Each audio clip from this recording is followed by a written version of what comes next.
Dan yang nggak dipahami orang itu justru pasti di sini soal persiapan.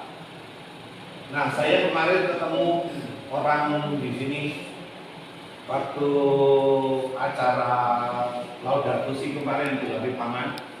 Saya ketemu orang Singkut yang dari Paman. Saya tanya, Pak Paijan itu sudah jadi Katolik apa belum? Dan mereka mengatakan Pak Paijan itu belum menjadi Katolik, padahal itu sudah katekumen. Jadi ketika saya di Singkut itu tahun 2003, dia sudah katekumen. Tapi saya tanya, Pak, kapan mau dibaptis? Dia mengatakan belum Romo. Terus Romo hari di sana ditanya lagi, belum Romo. Sampai kemarin saya tanya orang Pamenang, dia masih mengatakan belum. Saya belum bisa menerima karena saya masih berbuat dosa, katakan begitu. Saya belum layak. Nah, tapi orang-orang itu mengatakan mudah-mudahan kalau anaknya yang terakhir ini nanti ya kan sudah mau Katolik dan nikah dengan orang Katolik, kalau masuk Katolik kemungkinan dia menjadi Katolik, tapi ya belum tahu juga. Itu namanya Pak Paijan. Jadi ketemu saya aja sudah katekumen. Jadi itu sudah tahun 2003, sudah berapa? Sudah 20 tahun. Tapi dia belum rajin ke gereja, rajin pertemuan, rajin apa saja Bapak Ibu. Tapi belum mau dibaptis. Ada seperti itu. Jadi yang orang nggak bisa dipaksa, misalnya mau foto Pak Usui kok sudah lama kok kamu tuh nggak dibaptis. Itu kan masalah subjek itu loh. Jadi kalau dia dipaksa pun pada dalam hati mengatakan itu belum layak. Nah itu nggak bisa. Berarti rahmatnya itu tidak masuk. Mengapa misalnya orang ketika mau menerima komuni, mau terima sakramen, mau terima sakramen perkawinan, kekuatan itu mengaku dosa, itu kayak adalah disposisi untuk menerima sakramen. Dong nggak Ustaz?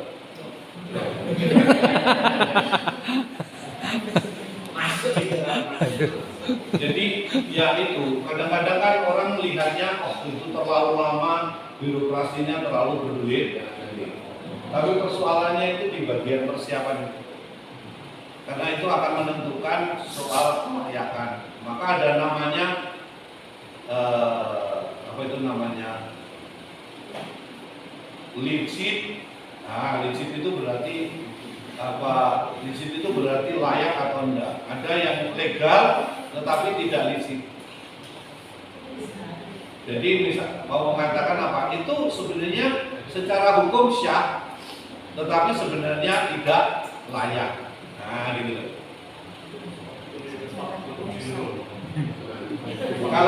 Kalau ngomong tidak layak itu berarti kaitannya dengan disposisi.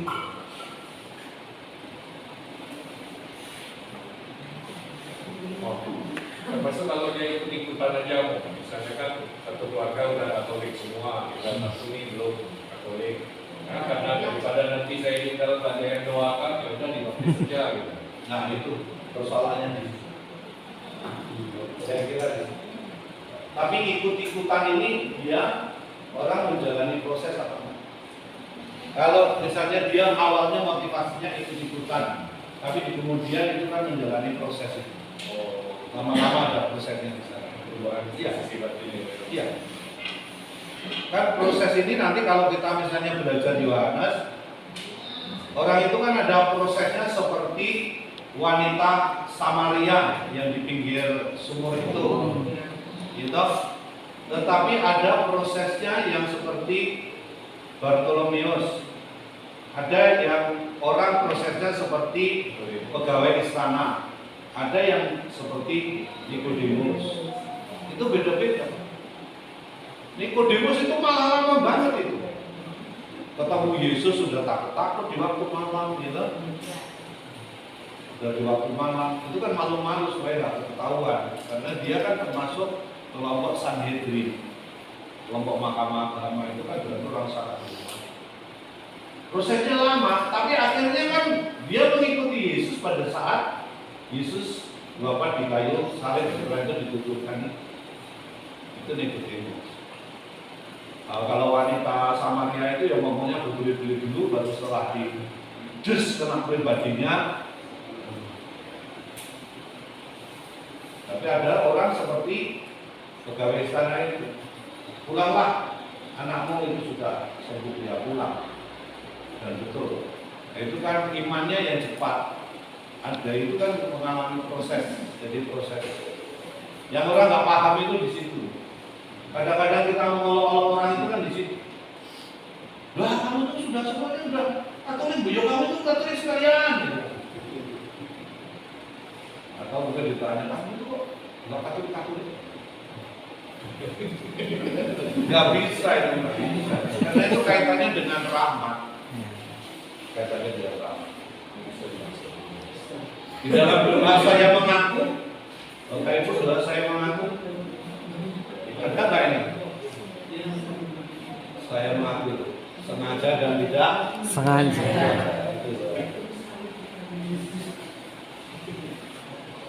Nah, kesalahan yang tidak sengaja termasuk di dalamnya semua kasus ritual yang tidak dapat dihindarkan. Misalnya ini menguburkan orang mati.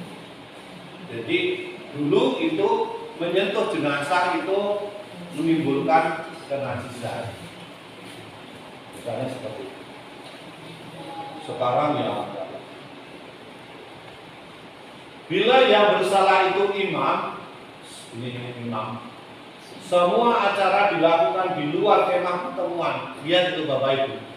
Kalau yang melakukan imam itu semuanya najis, semuanya najis.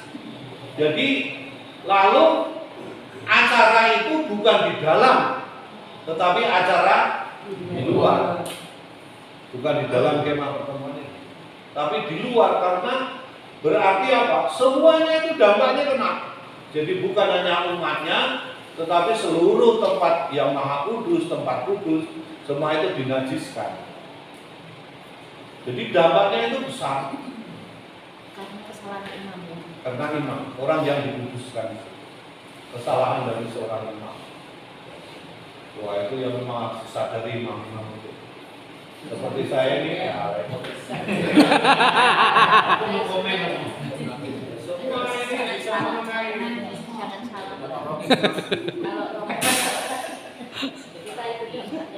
Tapi, nah ini nanti kita bisa lihat ini.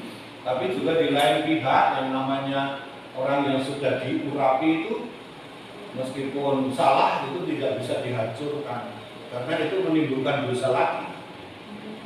Makanya nanti kan kita misalnya Saul itu kan bersalah, mau membunuh Daud, dan Daud ketika tahu bahwa Saul kok ini bersama itu prajurit-prajurit sudah mengatakan, Daud kesempatan bunuhlah. Tapi dia mengatakan enggak, dia itu orang yang diurapi. Ada persoalan di situ.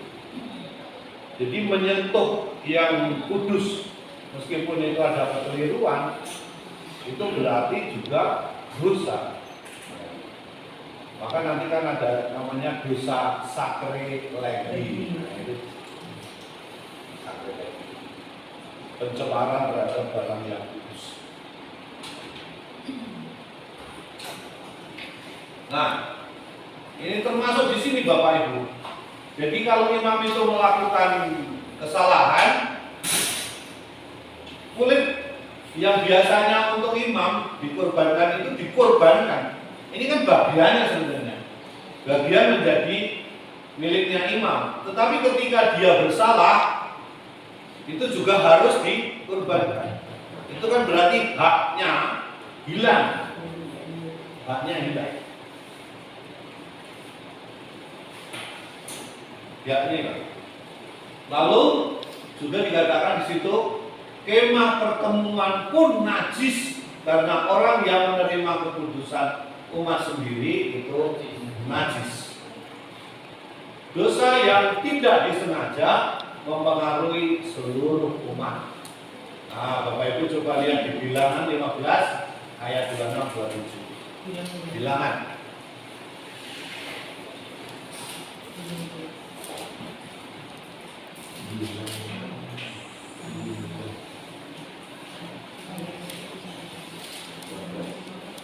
Bilangan ayat bab 15 ayat 26-27.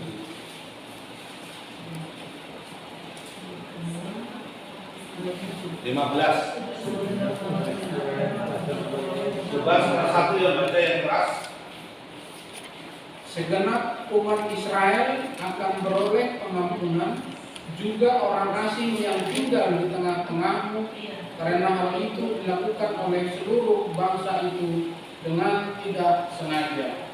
Apabila satu orang saja berbuat dosa dengan tidak sengaja, maka haruslah ia mempersembahkan kambing betina berumur setahun sebagai korban penghapus dosa.